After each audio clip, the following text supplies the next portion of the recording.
Hello, everybody. Welcome back to another episode of Joe Patrick on Football. My name is Joe Patrick, and today we're going to be, giving some. Now that we've been able to sleep on the game a little bit, give some more thoughts on the Falcons' Week 1 loss to the Tampa Bay Buccaneers at Mercedes-Benz Stadium. It was a final of 23-20, as I'm sure you all remember, and there's quite a bit to get into on offense, defense, and of course, and maybe most importantly today, special teams, where we do have some news, and we'll get into that in just a little bit. Before we take care of some housekeeping, you can follow me on X or Twitter at JAPatrick200. That's where you can just find I'll be relaying things from when I'm at practice or at any media availability, and of course the games. You can follow this podcast on 92.9 The Game's YouTube channel if that's not where you're viewing it right now, if you're just listening to it. And if you do want to just listen to it in your car or wherever, you can get that on the Odyssey app or just wherever you get your podcast. Just type in Joe Patrick on Football, and we'll be sure to pop up. If we don't pop up for whatever reason, DM me on Twitter and let me know, and we'll try to get that fixed. But we should be pretty much everywhere at this point. All right, so we got to get into this game. And we got to start out with special teams. And one of the things we're going to talk about today is we're going to talk about the game, but I also want to get into a little bit on Younghoe Koo. I believe I'm the only media member who's had kind of an in-depth conversation with him about his technique, his kicking. It's kind of became a topic of conversation last year with his stance and kind of how square it is to the line of scrimmage. And I was able to sit down and talk with him one day for a while to kind of go in where we got into that, and I was able to ask why. And I actually thought it was a really interesting conversation with Younghoe. Now, whether you think that it was the right move for him to make or not, I think can be debated, and certainly it hasn't really proved. The results haven't been great since he's made this switch. Although I will say it hasn't just been like he was doing one stance and then he's suddenly kind of adopted a different style. It was more of a morphing over a period of years where he felt like it was the right thing to do. But again, we'll get into that in a little bit. Obviously, Koo was an issue for this team on Sunday. Raheem Morris made no bones about it when we spoke to him yesterday in Monday's media session. Recording this on Tuesday, he basically said that you can't accept that kind of thing. At the NFL level, you got to make 40 field goals in the 40s. And it wasn't just the field goals. There were some other areas, and we'll talk about them but in a second. But they were going to bring in competition, actual competition that has NFL experience, not necessarily just Lenny Craig, although he will be part of the consideration for who is kicking for the Falcons when they go to Minnesota next Sunday. And in light of that, was kind of waiting around today on Tuesday to record this until we did get some news, and we have finally gotten that, which is that the team has signed John Parker Romo to its practice squad. Romo last kicked for the Vikings, which I think is a little bit interesting considering they do play the Vikings this week. He was 11 for 12 for them on field goals last year with playing in 4 games for Minnesota. Kicked at Virginia Tech in college. That was his only NFL experience last year, was those 4 games with Minnesota. Kicked in college. He was 18 for 22. His senior year is last year. He kicked his freshman year, or I guess it was his sophomore year technically, at Tulsa, where he was like 2 for 5. He wasn't really the main field goal kicker, I don't believe, for them that year. And then the only other year he really got kicking time was that last year. He went 18 for 22, but obviously was 11 for 12 last season in the NFL. And I'm sure it's not the reason why, that they wanted to get him in necessarily because he has experience kicking in Minnesota. But at this point, I would be surprised if he's not this team's kicker going to Minnesota. I mean, I think you only make this move for one reason, and that's because you don't have confidence, obviously, in your starter, which is Younghoe Koo. And, John Parker Wilson obviously had success last year in limited time, and clearly he's the one that they're going with. I believe that they would have worked out more guys than just Romo. And he's the one that they selected. And again, he's signed to the practice squad for the time being. They don't need to necessarily make a transaction to sign him to the 53-man roster. They can always just elevate him off the practice squad for 4 games, which is what I would expect, unless they're so impressed that they feel like they can go ahead and make the move earlier than that. But I would expect him to basically be a practice squad kicker through the bye, and maybe during the bye week they could make some things more official. Because, if you were to sign him for the 53, That would require potentially some other maneuvering on the roster with regards to the salary cap and opening up, making sure you have enough space in that regard. So, all that to say, John Parker Romo is the name to keep in mind. If you were to ask me right here and right now, and we'll get more information from Raheem Morris later on in the week, but I would think that he's going to be this team's kicker going into this next game. And, it was not a good day for Younghoe Koo. Obviously, misses the 44-yarder at the end of the game. I did find it kind of just more interesting. There's nothing to this, but Chase McLaughlin, the kicker for Tampa Bay, also missed a 44-yarder going at the same field goal post. So that spot would theoretically be right in the same place. And I only say that because Younghoe Koo did mention yesterday to media. I was not there for this when Koo was speaking to some media members. I'll give Mark Raimondi credit. I know he was there. I believe D'Orlando Ledbetter would have been there as well. But talking about an issue with the turf, and listen, I know people are going to see that and really roll their eyes and really kind of hit back at Younghoe for that. And I get it. I get it. You don't want to look like you're kind of like making excuses for the kick, but then again, he was asked a question and he gave the answer, and I know that a lot of people would like to just see him kind of self-flagellate there and whip himself and just yeah, but that's the life of a kicker. And anyway, he basically made mention that there was an issue with kicking on the turf. He was scuffing his foot into the turf, which he doesn't obviously tend to do, having kicked in Atlanta and on this turf for a while. And the only thing I can think of that would make him say something like that suggests that there was some sort of issue with the turf, where obviously there hadn't been that issue previously in his kicking career, would be potentially the fact that there was the Club World Cup at Mercedes-Benz Stadium over the summer, where the field was covered with pallets or whatever they do to put actual grass on that field, and potentially that could have messed with something with regards to either the rubber pellets that are on that field or the way the grass lays. Again, I don't know. I don't put a whole lot of stock into that. It is, it's an excuse, but it's what he offered. But yeah, just so I guess just take that for what it is. But he misses the field goal. He clangs another chip shot. It was a 30-something yarder off the post. Interesting to me upon rewatching this, I couldn't really pick up on it on real time, but in rewatch, both the miss and the doink the ball was fading, and that is not the way that he likes to miss. And with that said, let's kind of get into some of the things that I've talked with Younghoe Koo about his kicking technique. And if you're not watching this, I would kind of, I'll use some hand movements here to kind of try to display a little bit of what he's talking about that might help this make sense. But basically, he says, the way that kickers generate power is by whipping your leg around, the body and kind of creating torque that way. And you get that whipping motion that goes through the ball. The foot, let's pretend the top of my hand is the top of the foot. The foot tends to hit the laces of the foot of the cleat basically hit the football. That's how most people is. That's how it is with soccer as well, and that's why that style has really become popular. And he says that you can generate that's the way you generate the most power, and that's how he always traditionally kick, because that's the standard way that it's taught nowadays. You take the 3 steps back, the 2 to the side, and you do that run up, and you hit it with the top of your foot like that. But he says that while you do gain power, you do also have a tendency to lose the ball to the right because of just the direction and the angle that the foot comes in.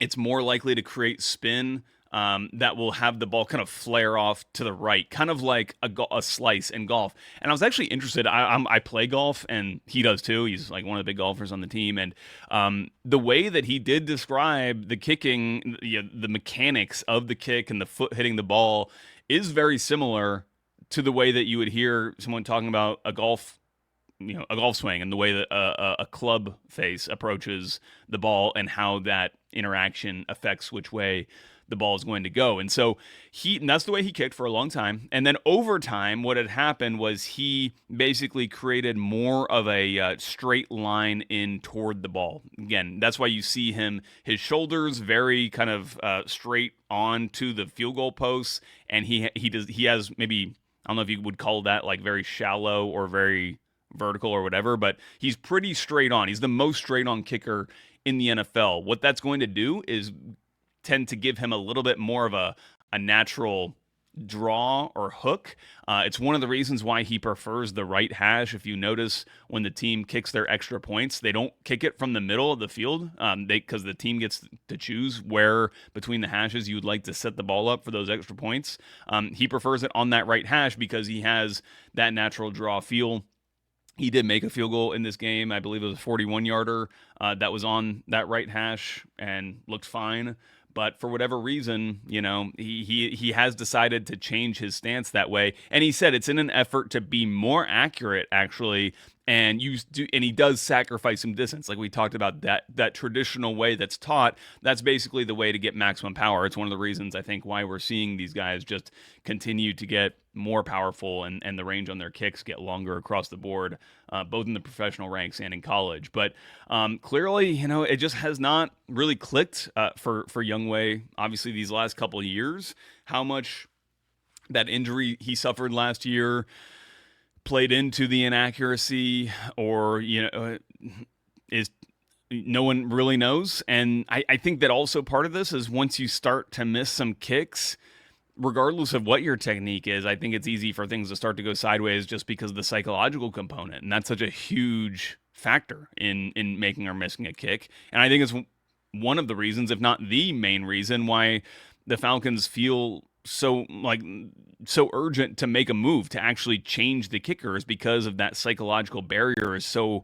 hard to overcome, and it's very unpredictable as to whether it does get overcome at all, and if so, when that happens. And it's better off to just kind of get in a guy who has more of a clean slate going on upstairs and can just like come in and not really think about it too much, because it feels like at this point Koo is thinking about it quite a bit. And I thought it was very telling that after he missed that game winner, or the potential game-tying field goal there at the end of that game, he collapsed to the ground in despair. Like, not a good look, just for when you are trying to judge how someone is doing psychologically. So it's tough situation. Obviously, he's got affinity, but with the fans here, but with the kicker, that affinity runs out very quickly when you stop making the kicks. And Raheem Morris has talked about the emotional bank account or whatever it is, and that thing's running on empty now. I think he's in the negatives. He needs to reinvest, but I don't know if there's going to be time for that for the Falcons. By the way, it wasn't just the field goal misses.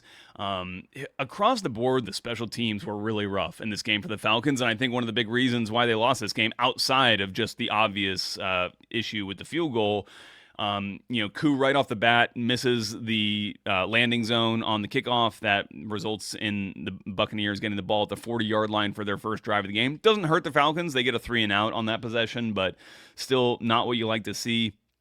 There was later in the game, I believe it was in the third quarter, a 59-yard punt by a 58-yard punt by Bradley Pinion, accompanied by a 59-yard return for Tampa Bay. That's a turnover. That's just that's a turnover created by your special teams unit not being able to cover that punt, and that did lead to a Tampa Bay touchdown scoring drive. And then on the final kickoff of the game, after the Falcons took the lead in dramatic fashion, bad kickoff coverage by the unit on that one. That allowed the Buccaneers to get the ball at the 37-yard line to start that drive where they just needed a field goal. Who knows how much that impacts the play calling and the players' mentality, knowing that the Buccaneers at that point probably only need to pick up 30 yards or whatever it is from that point.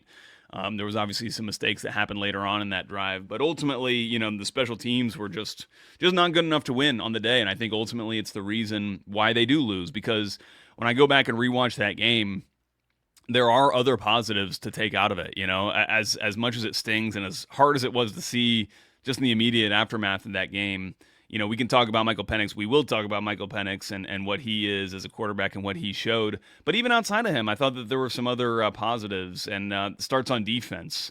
Maybe one of the negatives you would say about the defense on Sunday was that the pass rush wasn't what you had hoped. And not only the lack of getting to the quarterback and being able to actually bring down Baker Mayfield, but also allowing him to escape the pocket too many times and pick up key first downs with his legs. That was probably the biggest detraction you could take away from the Falcons defense on Sunday. But ultimately, they had one of the highest pressure rates in the NFL. I think successfully pressuring Baker 40% of the time. And one of the other things I thought about this pass rush was that I thought that they were a little bit over eager again in ultimately allowing Baker to get out of the pocket. That was because I felt like they were trying to get to him almost too quickly, and quicker maybe than they needed to, because what we were seeing Baker Mayfield do many times, he dropped back, he was patting the ball. He was not able to make that quick decision and get the ball out of his hand, which is a stark departure from what this Falcons team was last year. Last year, under Jimmy Lake, this team was playing off coverage and trying to do some creative things with zone and some matching concepts and things like that, but they were not denying opposing receivers enough at the line of scrimmage, and that was allowing the quarterback to basically get rid of the football very quickly if that quarterback felt like they were under pressure and in danger of suffering a sack. I felt like the Falcons could have had some more sacks if they were just a little bit more disciplined, because Baker's eyes were coming down because he immediately was understanding he had to escape the pocket and try to find some more time for him to locate some open receivers downfield. And I felt like if the pass rushers were just a little bit more patient and not feeling like they had to get there immediately, then they ultimately would have kind of, ironically, had more success in bringing him down and more sacks and more pass rush production. So I think that if they can kind of get that coordinated with what they're doing in coverage and understanding that quarterbacks aren't going to just be able to get the ball out as quickly as they used to be, then you can maybe rush more strategically and get to the quarterback. And because I think that there are some promising signs with what they were able to do. I thought that some of especially the blitzes coming up the middle from either Divine Diablo or Caden Ellis were, again, effective, not necessarily in terms of sacking the quarterback, but in terms of creating some of the problems for the team up front. Having said that, I do think you have to remember that this was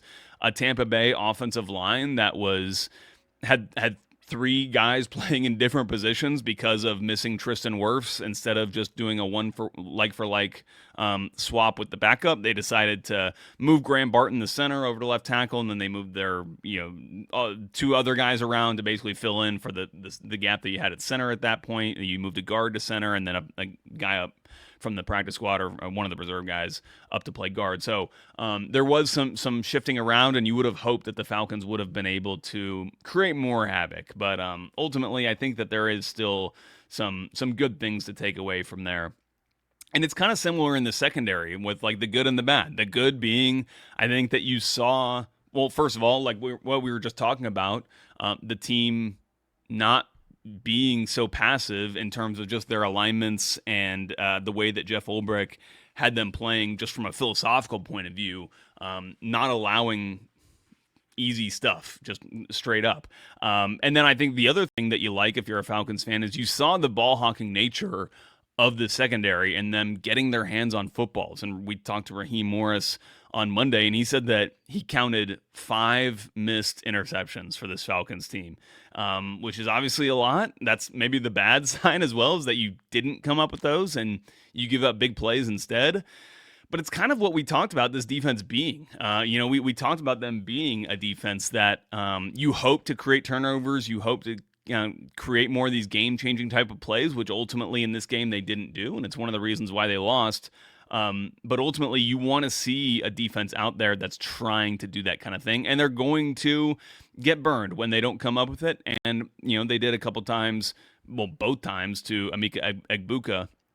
I would say, though, it's worth noting that those were kind of two different plays, even though they were similar plays where it was a deeper pass to Emeka Egbuka down the middle of the field. On the first one, it was Xavier Watts kind of just missing an interception.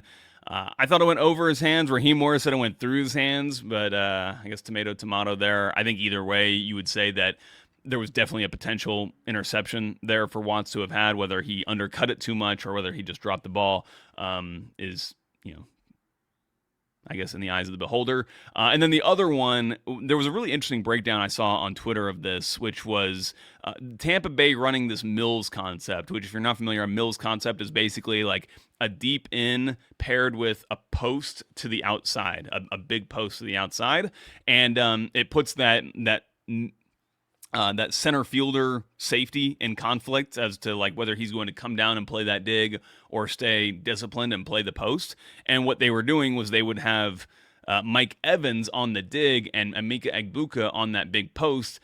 Evans obviously being the receiver that is going to be the biggest priority, that maybe the highest priority for that defensive backfield, knowing how much Baker wants to go to him.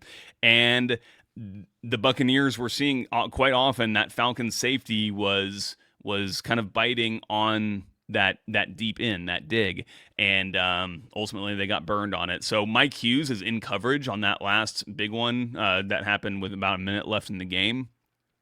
Mike Hughes is in coverage, and it looks like he's kind of beaten to the inside. But ultimately, that's the leverage that Mike Hughes was supposed to have on that play. And Raheem Morris said straight up that last one was on Bates, while the first one was on Watts, not coming up with that interception. The last one was on Bates. He bit. I know my friend Aaron Freeman over at Locked On Falcons likes to call him the cheater, and he cheated, and he got caught. He got caught on cheaters out of position, and ultimately, the Buccaneers score a touchdown. That leads us to the offense where Michael Penix takes over. Let's just pick it up right from that moment. We'll kind of go back in time after this. But from that moment, Buccaneers score a touchdown, take the lead with 59 seconds left. Fortunately for them, Chase McLaughlin misses the extra point, who, by the way, he also did not have the greatest game, the Buccaneers kicker. Leaving the Falcons with a chance to tie the thing with only trailing by 3 points at that point. Michael Penix gets the ball back with 59 seconds left, taking over from his own 14-yard line without Darnell Mooney, who's not playing in this game, and Drake London, and leads the team well into field goal range. I mean, like it wasn't even a long field goal that they needed at that point. That tells you a lot about a quarterback being able to do that in his fourth start. Again, I feel like not enough is made about what Michael Penix has been doing in his professional career with how limited his professional playing experience is. And I feel like because he had this long college career with the injuries that were having him held out, and he obviously stays 4 years, so he was just in the college ranks for a long time, that's still not NFL experience. I still think you have to give him credit for what he's doing with how limited his experience is seeing this level of football. And he doesn't look like he's playing like up a level. He just looks like a normal quarterback. And I almost think that that's also kind of part of the reason why he doesn't get credit, because he kind of makes it look normal. He looks like a veteran quarterback out there doing this kind of stuff. He leads like a veteran. He just has this kind of, I don't know, he just feels older than he is. And he is older for, a second-year player standards. He's like, 25 or whatever it is.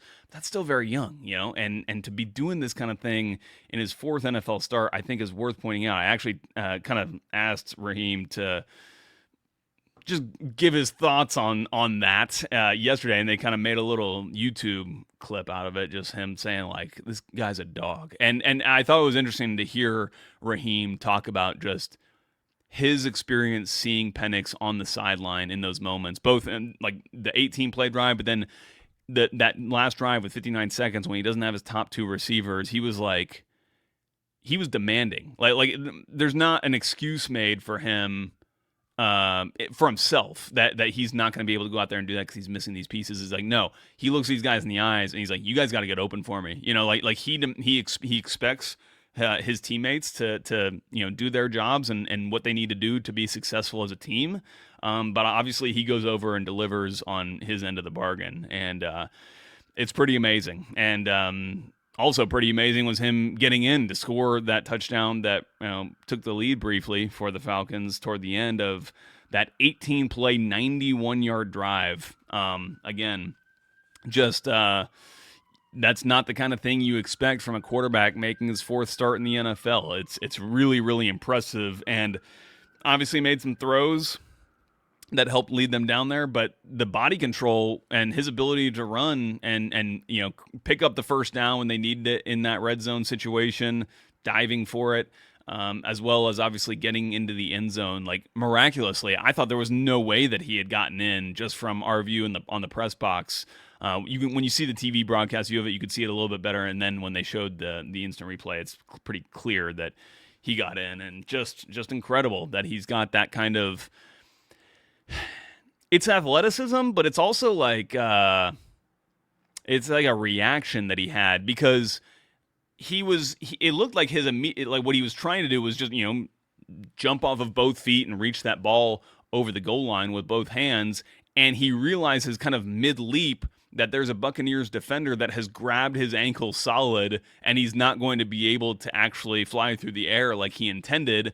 And he makes this split-second reaction to that where he's able to brace himself up with his left leg and his left hand, I believe. Or no, it was his left leg and his right hand, and reach the ball over the goal line with his left hand while keeping himself propped up with that knee off the ground. Just really, really incredible play from him. And, I think what was also really encouraging from this Falcons offense, especially on that last drive when you're missing, Mooney and London, but even on the 18-play drive, Kyle Pitts really getting involved, not just on the deep stuff, like doing stuff that, frankly, I had doubts about how effective he was going to be able to be in some of these underneath routes, these option routes, getting those yards after catch, being physical, in those situations.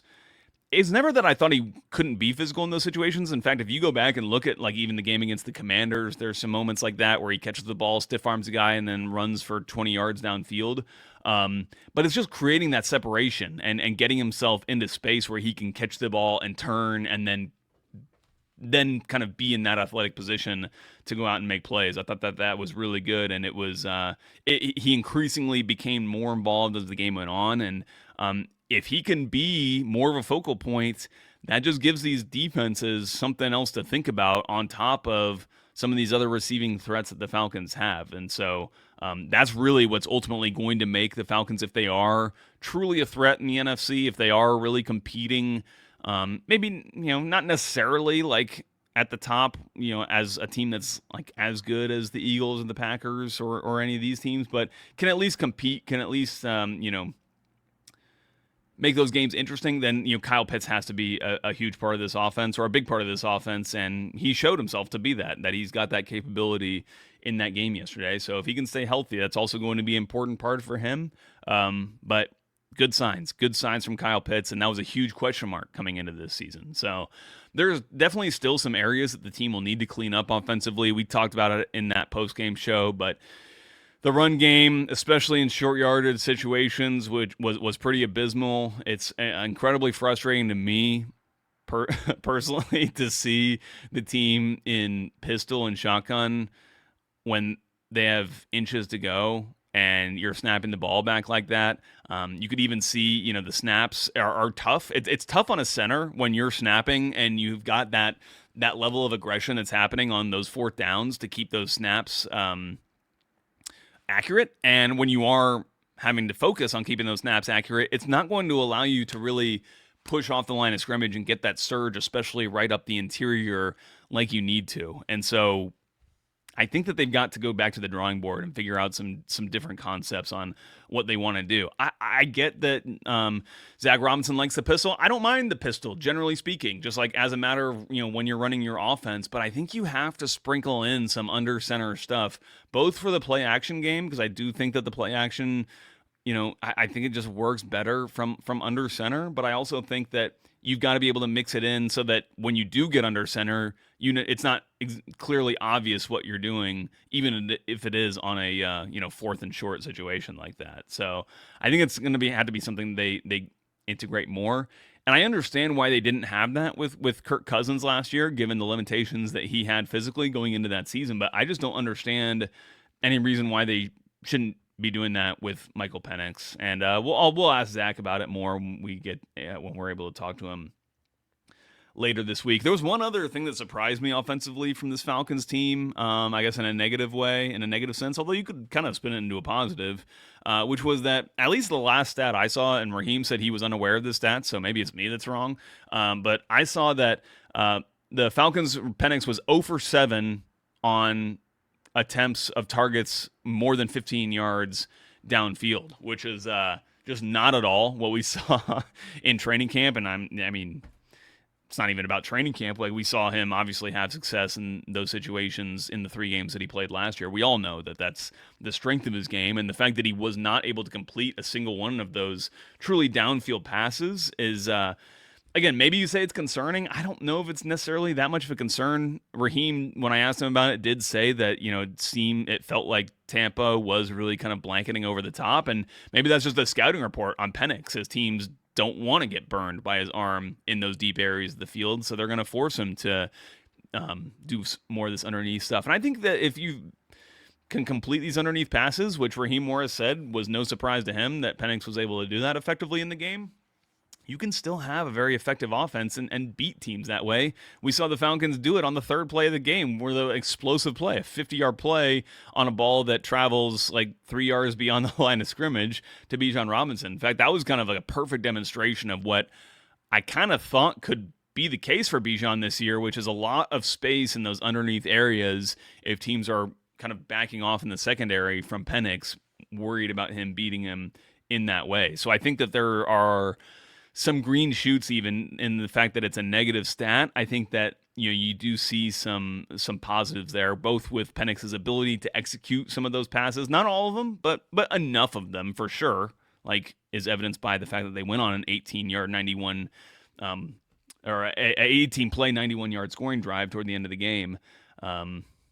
It's interesting. It was interesting that he was taken away that much, but also they were able to make some hay in what they were able to do. So that's going to do it for today. Again, the big news of the day, John Parker Romo signed to the practice squad, a kicker from Virginia Tech, and kicked for the Vikings last year. He was 11 for 12 on his kicks last year.